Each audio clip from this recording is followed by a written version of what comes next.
నమస్కారం. ఈటీవీ తీర్థయాత్ర కార్యక్రమానికి స్వాగతం. మన రాష్ట్రంలో ఉన్న అతి పురాతన పుణ్యక్షేత్రాలలో ఒకటిగా విరాజిల్లుతున్న శ్రీ అశ్వత్థ నారాయణ స్వామి వారి దివ్యక్షేత్రం పెద్దపప్పూరు. భగవద్గీతలో చెప్పిన విధంగా భగవంతుడు ప్రతి యుగంలో అవతరించి దుష్ట శిక్షణ, శిష్ట రక్షణ చేసి తన ఉనికిని పలు విధాలుగా పలు పేర్లతో చాటుకుంటున్నాడు. మూలతో బ్రహ్మరూపాయ, మధ్యలో విష్ణురూపిణే, అగ్రతః శివరూపాయ, వృక్ష రాజయతే నమః అంటూ వేదాలు కొనియాడాయి. శ్రీమన్నారాయణుడు తన భక్తుడైన విదురుణ్ణి అనుగ్రహించి అతని అభీష్టం మేరకు లోక కళ్యాణార్థం అశ్వత్థ వృక్షంలో కొలువయ్యాడు. ఆ పరంపరలోనే అశ్వత్థ వృక్షనీడలో ఆరుబయట శ్రీ సింగరభట్టు మహాముని కోరిక మేరకు కొలువుదీరిన శ్రీ అశ్వత్థ నారాయణ స్వామి వారి కోవెల ఇది. ఇవాల్టి తీర్థయాత్ర కార్యక్రమంలో అనంతపురం జిల్లా తాడిపత్రికి సమీపంలో ఉన్న పెద్దపప్పూరు దివ్యాలయ విశేషాలను వీక్షిద్దాం.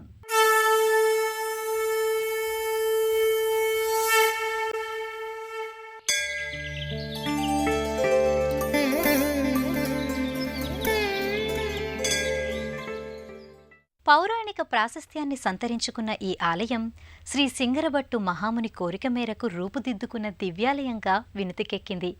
ప్రశాంత వాతావరణంలో రణగొణధ్వనులకు దూరంగా భక్తులకు కావలసినంత మానసిక ఆనందాన్నిస్తున్న ఈ ఆలయం భక్తుల మదిలో ఓ చెరగని ముద్ర వేస్తుందనటంలో అతిశయోక్తి లేదు.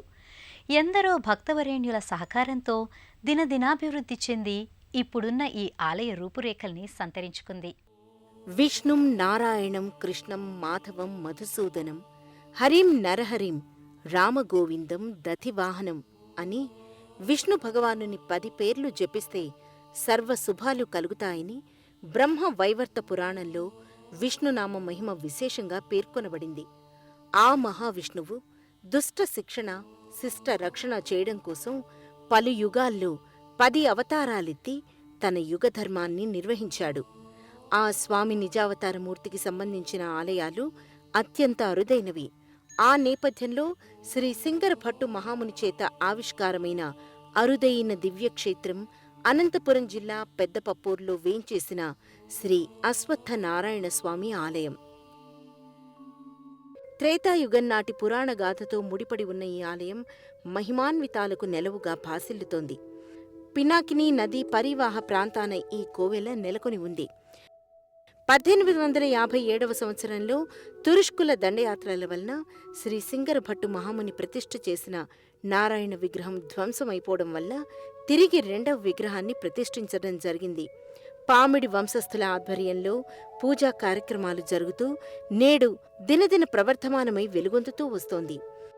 ఈ ఆలయ దర్శనానికై వచ్చిన భక్తులకు ముందుగా ప్రవేశ ద్వారం ఒకటి సాదరంగా ఆహ్వానిస్తున్నట్లు కనిపిస్తూ ఉంటుంది. ప్రవేశ ద్వారాన్ని దాటి ప్రశాంతమైన ఆలయ లోగిల్లోకి ప్రవేశిస్తారు భక్తులు. ఈ లోగిలి సుందర ప్రకృతిలో వృక్ష సముదాయంతో ధ్యాన నిష్టకు అనుకూలంగా మిక్కిలి మనశ్శాంతిని, చిత్తశాంతిని ప్రసాదించేదిగా అలరారుతూ ఉంటుంది. ఒకవైపు ఆలయ పుష్కరిణి, ఒకవైపు పక్షుల కిలకిలారావాలు, మరోవైపు పర్వతాల ఒంపు సొంపులు భక్తుల మదిలో ఓ చెరగని ముద్ర వేస్తాయి. అన్ని ఆలయాలకు మల్లే కాకుండా ఈ ధామం రావి వృక్ష నీడలో ఆరుబయట శ్రీనారాయణ స్వామి కొలువుతీరి ఉండటం విశేషం.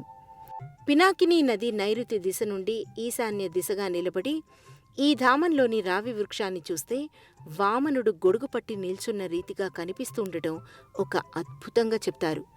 ఈ గర్భాలయ ప్రవేశద్వార ప్రాకారాదుల పై భాగాన శ్రీ మహావిష్ణువు శేషశయనుడై బ్రహ్మదేవుడు నాభియందుండగా అమ్మవారు పాదసేవలో నిమగ్నమైన దృశ్యం కనిపిస్తూ ఉంటుంది.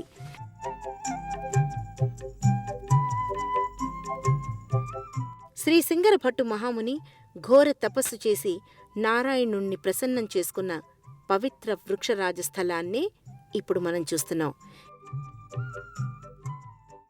ఈ ఆలయ ఆవిర్భావానికి సంబంధించి ఓ పురాణగాథ ప్రచారంలో ఉంది.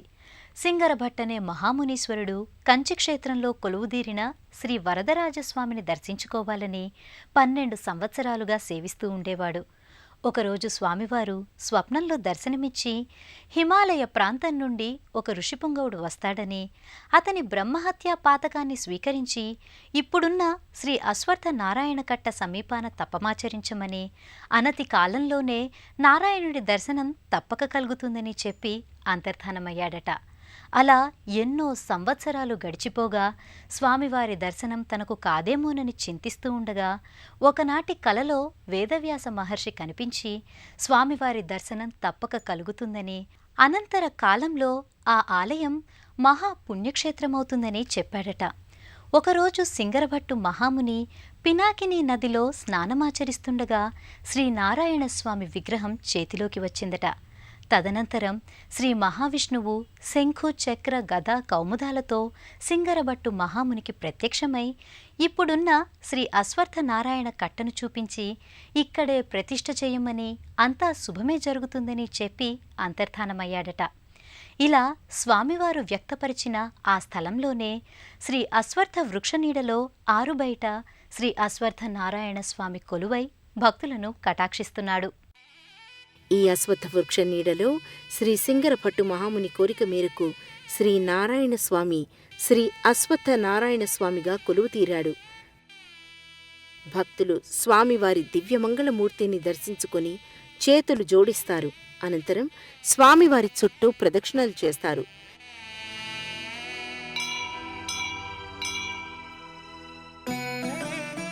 సమీపాన్నే ఈ అశ్వత్థ వృక్ష నీడలోనే గణపతి, సుబ్రహ్మణ్య, అమ్మవారు, జంట నాగుల మూర్తులు నెలకొని ఉంటాయి. స్వామివారికిచ్చిన హారతి గైకొని తీర్థ ప్రసాదాలు స్వీకరిస్తారు. బ్రహ్మ విష్ణు మహేశ్వర స్వరూపమైన ఈ రావి వృక్ష ప్రదక్షిణ మార్గంలోనే ఓవైపు శ్రీ ఆంజనేయ స్వామి కొలువుతీరి ఉంటాడు. ఈ స్వామి సింధూరమయమై బ్రహ్మముడిని ధరించి భక్తులకు దర్శనమిస్తున్నాడు. ఈ వృక్షానికి మహిళా మణులు తమ కోరికలు నెరవేరాలని మొక్కుకొని ముడుపులు కడతారు. కోరికలు నెరవేరగానే ఈ ముడుపును విడిపించి తమ మొక్కును స్వామివారికి చెల్లించుకుంటారు. ఈ వృక్షం చుట్టూ 5 గాని 8 గాని 18 గాని 108 గాని ప్రదక్షిణలు చేస్తే ధర్మబద్ధమైన ఏ కోరికైనా తప్పక నెరవేరుతుందని ఇక్కడి స్థల పురాణ కథనం. ఈ గర్భాలయమూర్తికి సమీపాన ఒకవైపు శ్రీ సీతారామలక్ష్మణ ఆంజనేయ స్వామి మూర్తులు నెలకొని ఉంటాయి.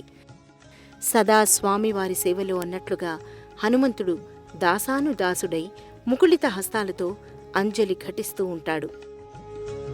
ఈ మూర్తులకు కొద్ది దూరంలో నవగ్రహ మంటపం నెలకొని ఉంటుంది. తమకు గ్రహబాధల నుండి విముక్తిని ప్రసాదించమని ఆ నవగ్రహాలను భక్తితో వేడుకుంటారు. పెద్దపప్పూరు శ్రీ అశ్వత్థ నారాయణ స్వామి ఆలయంలో పలు ఉపాలయాలున్నాయి. ఈ ఉపాలయాల్లో శ్రీ భీమలింగేశ్వర స్వామి ఆలయం ప్రధానమైనదిగా చెబుతారు. పాండవులు అజ్ఞాతవాసంలో ఉన్నప్పుడు ఈ ప్రాంతానికి వచ్చినప్పుడు స్వయంగా భీముడు ధర్మరాజు ఆదేశానుసారం ప్రతిష్ఠించిన పరమ పవిత్ర లింగంగా చెబుతారు. ఆ భీమలింగేశ్వర స్వామి దర్శనం చేసుకుందాం, ఆ స్వామి కృపకు పాత్రులవుదాం. తదనంతరం ప్రధాన ఉపాలయమైన శ్రీ ఉమా భీమలింగేశ్వర స్వామి ఆలయానికి చేరుకుంటారు. ప్రధానంగా ఈ ఆలయంలోని గర్భాలయమూర్తి పడమరకు అభిముఖంగా కొలువు తీరడం విశేషం. రత్నైకల్పితమాసనం హిమజలై స్నానం చ దివ్యాంబరం నానారత్న విభూషితం. ప్రాంగణంలోకి చేరుకున్న భక్తులకు ముందుగా ధ్వజస్తంభ దర్శనం కలుగుతుంది. చంపక బిల్వపత్ర రచితం పుష్పం చ ధూపం తథా దీపం దేవదయానిధే పశుపతే హృత్కల్పితం గృహ్యతా. సమీపాన్ని బలిపీఠం ఉంది. గర్భాలయ మూర్తికి ఎదురుగా 4 కాళ్ల మంటపంలో శ్రీ నందీశ్వర స్వామి కొలువు తీరి ఉంటాడు. రంభాఫలం స్వాదుదం శాకానామయుతం జలం రుచికరం కర్పూరఖండోజ్వలం తాంబూలం మనసా మయా విరచితం భక్త్యా ప్రభో స్వీకురు. ఛత్రం చామరయోర్యుగం వ్యజనకం చాదర్శకం నిర్మలం వీణాభేరి మృదంగకాహలకళా గీతం చ నృత్యం తథా సాష్టాంగం ప్రణతిస్తుతిర్బహువిధా ఏతత్ సమస్తం మయా సంకల్పేన ప్రధాన ముఖ మంటపం ఇనుప చట్రాలతో నిర్మితమై ఉంది. సువిశాలమైన ముఖమంటపం వర్ణశోభితమై ఈ ఆలయలోగిలి అణువణువు ఆధ్యాత్మిక శోభతో శివభక్తి పారమ్యతతో అలరారుతోంది. గర్భాలయంలో స్వామివారు లింగ రూపంలో కొలువుతీరి భక్తులకు నేత్రానందాన్ని కలిగిస్తూ ఉంటాడు.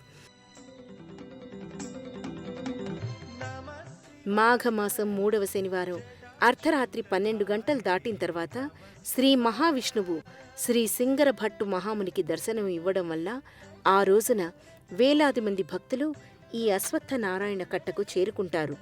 ముక్కోటి ఏకాదశి, కృష్ణాష్టమి, సుబ్రహ్మణ్య షష్ఠి వంటి పర్వదిన విశేషాలే కాకుండా కార్తీక మాసంలో అఖండ దీపారాధన, లక్ష బిల్వార్చన వంటి కన్నుల పండువైన వేడుకలు ఈ లోగిలిలో పరిఢవిల్లుతాయి. పెద్దపప్పూరులో వేంచేసి ఉన్న శ్రీ అశ్వత్థ నారాయణస్వామి భక్త సులభునిగా వినుతికెక్కాడు. కోరిన వారి పాలిట కొండంత దేవరుగా పూజలందుకుంటున్నాడు. ఈ నేపథ్యంలో ఎందరో భక్తులు స్వామిని ఇష్టదైవంగా ఆరాధించుకుంటున్నారు. శివం అంటేనే ఆనందం, సంతోషం. అలాంటి బ్రహ్మానంద స్వరూపుణ్ణి శ్రీ అశ్వత్థ నారాయణ స్వామిని, ఇతర ఉపాలయాల్లోని దేవతల్ని భక్తులు దర్శించుకొని సంతుష్టులవుతారు. ఆ హరిహర స్వరూపుల ఆశీర్వాదాలు మనందరికీ కలగాలని మనసారా అర్థిద్దాం. సర్వే జనా సుఖినో భవంతు. నమ్మి కొలిచిన వారి హృదయాంతరాలలో సదా నేను నివాసముంటానని నిరూపించాడు ఆ శ్రీహరి. ఆర్తిగా పిలిస్తే ఆదుకుంటానని సెలవిచ్చాడు. ఆ పరమాత్మ పలు విధాలుగా తన రూప సంవిధానాన్ని ప్రకటిస్తూ భక్తుల్ని కటాక్షిస్తున్నాడు. బ్రహ్మ విష్ణు మహేశ్వర స్వరూపమైన అశ్వత్థ వృక్షరాజ నీడలో కొలువుదీరిన శ్రీ అశ్వత్థ నారాయణస్వామి, శ్రీ భీమలింగేశ్వర స్వామి వార్ల కరుణ కటాక్ష వీక్షణాలు మనందరిపై ప్రసరించాలని కోరుకుంటూ మరో తీర్థయాత్రలో మళ్ళీ కలుసుకుందాం. అంతవరకు సెలవు మరి. నమస్కారం.